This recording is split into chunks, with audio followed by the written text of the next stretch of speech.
Berjumpa lagi dalam permenungan kita edisi Jumat 24 September 2021 dalam pekan ke-25 masa biasa. Bacaan-bacaan liturgi hari ini, bacaan yang pertama dari kitab Hagai bab 2 ayat 1b sampai 10 dan bacaan Injil dari Injil Lukas bab 9 ayat 19 sampai 22. Kitab Hagai dalam bacaan yang pertama hari ini bercerita bahwa rumah Allah sudah dibangun oleh orang-orang Israel. Namun Allah melalui Nabi Hagai mengatakan kepada Israel, atau tepatnya berkata kepada orang Israel untuk kembali melihat rumah Allah yang baru saja mereka bangun. Dan Allah sekali lagi melalui Nabi Hagai berkata kepada mereka, bagaimana keadaan rumah Allah, bagaimana kemewahan rumah Allah yang baru saja dibangun kalau dibandingkan dengan rumah Allah sebelum diruntuhkan dan dihancurkan oleh musuh. Jawabannya adalah rumah Allah yang baru saja dibangun oleh orang-orang Israel tidak sebanding, tidak semegah dengan rumah Allah yang ada sebelum dihancurkan oleh musuh.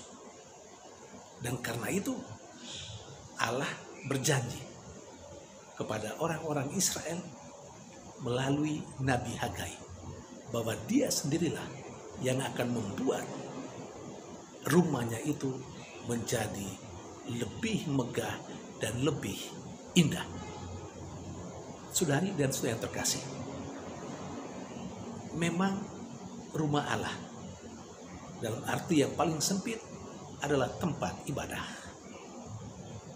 Hal yang sama sudah saya sampaikan juga dalam permenungan kemarin, Kamis 23 September 2021. Tetapi sekali lagi, relevansi rumah Allah untuk kita adalah kalau kita memahami rumah Allah itu tidak pertama-tama sebagai sebuah tempat beribadah, tetapi kita memahaminya bahwa rumah Allah yang sejati adalah diri kita, tubuh kita.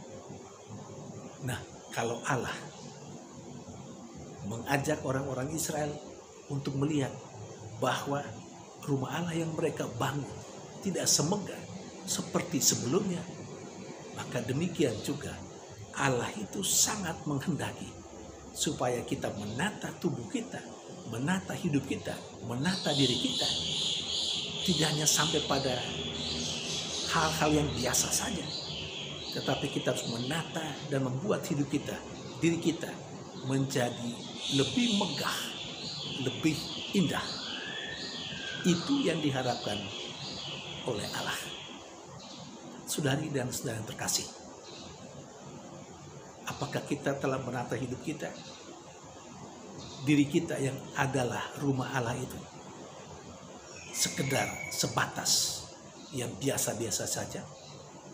Atau kita mau seperti yang dikehendaki oleh Allah, kita menata diri kita, menata kehidupan kita, menata cara berpikir kita, menata cara tutur kita, menata tingkah laku kita, agar lebih indah,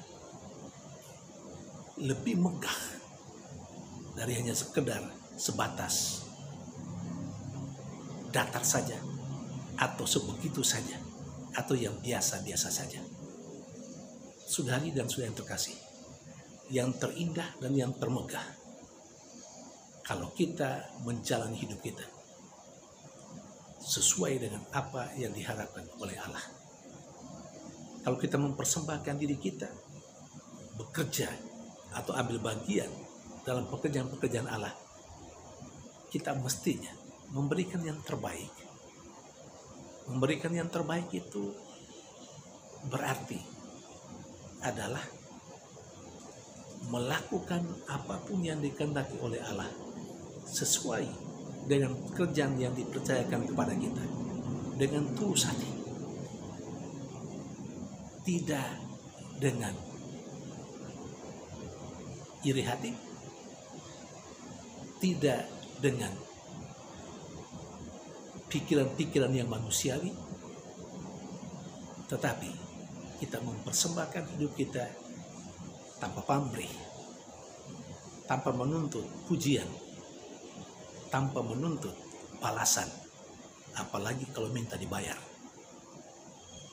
Saudari dan saudara terkasih, semoga hidup kita menjadi sebuah persembahan kepada Allah, persembahan yang terbaik dan terindah untuk Allah dalam karya-karya kita.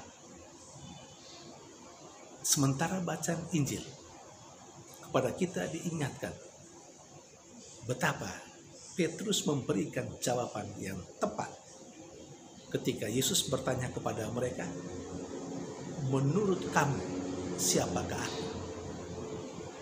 Pertanyaan itu disampaikan oleh Yesus kepada para muridnya, yang dijawab oleh Petrus sesudah Yesus bertanya kepada mereka bagaimana pikiran orang di luar sana tentang dirinya, tentang pribadinya.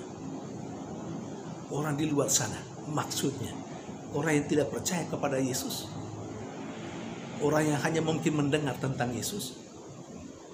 Mereka memahami Yesus sebagai Yohanes Pembaptis, sebagai Nabi Elia, atau salah seorang nabi yang bangkit kembali. Pada masa sekarang ini juga ada begitu banyak pendapat tentang Yesus.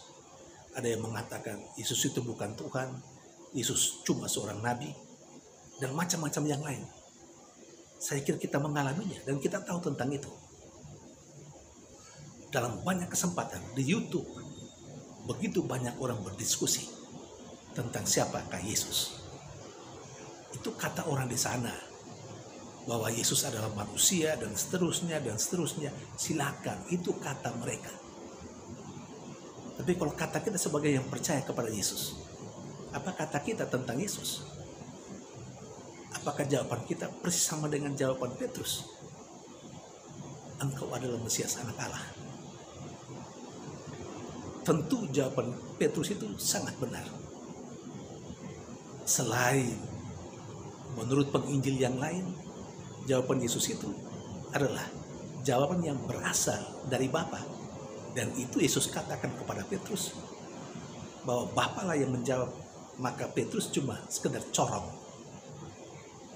Tetapi di sisi lain, jawaban yang benar Petrus tentang Yesus, hemat saya, itu karena kedekatan Petrus dengan Yesus selama 1-2 tahun. Karena itu dia sangat mengenal Yesus.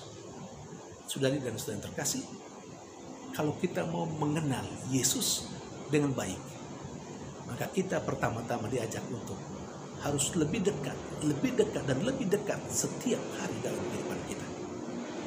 Kalau kita mau mengenal gereja kita dengan baik, kita diminta untuk lebih dekat dan lebih dekat lagi dengan gereja. Kalau kita mau mengenal agama kita, sama, kita juga dituntut untuk lebih dekat dan lebih dekat, supaya kita lebih memahami agama kita, ajaran kita. Kalau kita mau lebih kenal dan memahami dengan benar pekerjaan-pekerjaan kita dalam melaksanakan hidup atau diri kita sebagai orang Katolik, maka kita diminta untuk lebih dekat dan lebih dekat lagi dengan tugas dan kepercayaan kepada kita, supaya kita tidak salah mengerti, supaya kita tidak berkuar-kuar tentang hal-hal yang sebenarnya sangat keliru. Ini penting bagi kita.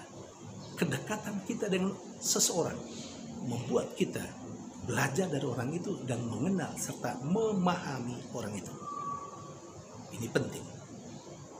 Karena kalau tidak, kita hanya ngomong, sekedar ngomong, dan kita hanya berbicara apa yang sepintas muncul dalam pikiran kita dan otak kita. Dan itu bahayanya. Kita akhirnya menyebarkan fitnah. Kita akhirnya menyebarkan yang tidak benar tentang sesuatu, apapun itu, dan tentang orang, siapapun itu. Tuhan memberkati.